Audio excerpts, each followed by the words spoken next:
Hi friends எல்லாரும் எப்படி இருக்கீங்க? நெக்ஸ்ட் டேவோட லஞ்ச் அண்ட் பிரேக்ஃபாஸ்ட் இதுக்காக வந்து நான் ஒரு சின்னதா ப்ரிப்பரேஷன் முன்னாடி நாள் நைட்டே வந்து பண்ணிடுவேன். ஸோ நாளைக்கு வந்து பாப்பாவோட லஞ்ச் பாக்ஸ்க்கு வெஜிடபிள் பிரியாணி தான் பிளான் பண்ணியிருக்கேன். ஸோ அதுக்கான ப்ரிப்பரேஷன் ஒர்க் எல்லாமே வந்துட்டு நான் டின்னருக்கு தோசை பண்ணியிருந்தேன். அது சைட்ல போயிட்டுருக்கும்போதே இந்த வேலையும் வந்து நான் ஸ்டார்ட் பண்ணிட்டேன். ஸோ கேரட் அண்ட் பீன்ஸ் வந்து கட் பண்ணி வச்சுட்டேன். அதுக்கப்புறம் புதினாவும், கொத்தமல்லியும் பிச்சு வச்சுட்டேன். தேவையான பச்சை மிளகாவும் நம்ம எடுத்தாச்சு. அதுக்கப்புறம் சோயா சங்க்ஸ் வந்துட்டு சுடு தண்ணீல ஒரு 10 நிமிஷம் ஊற வச்சுட்டு 3, 4 தடவ நல்லா கழுவிட்டேன். இதுக்கு வந்து ஒரு லைட்டா ஒரு மேரினேஷன் பண்ணுவேன்.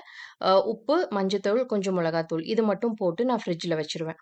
நாளைக்கு காலையில நமக்கு இந்த மாரி டைம் எடுக்கிற வேலை எதுவுமே இருக்காது. நம்ம குயிக்காவே வந்து பிரேக்ஃபாஸ்ட், லஞ்ச் இது எல்லாமே முடிச்சுட்டு, கிச்சன் கிளீனிங் இது எல்லாமே வந்துட்டு ஒரு 2 மணி நேரத்துக்குள்ளேயே நம்ம வந்து முடிச்சிட முடியும்.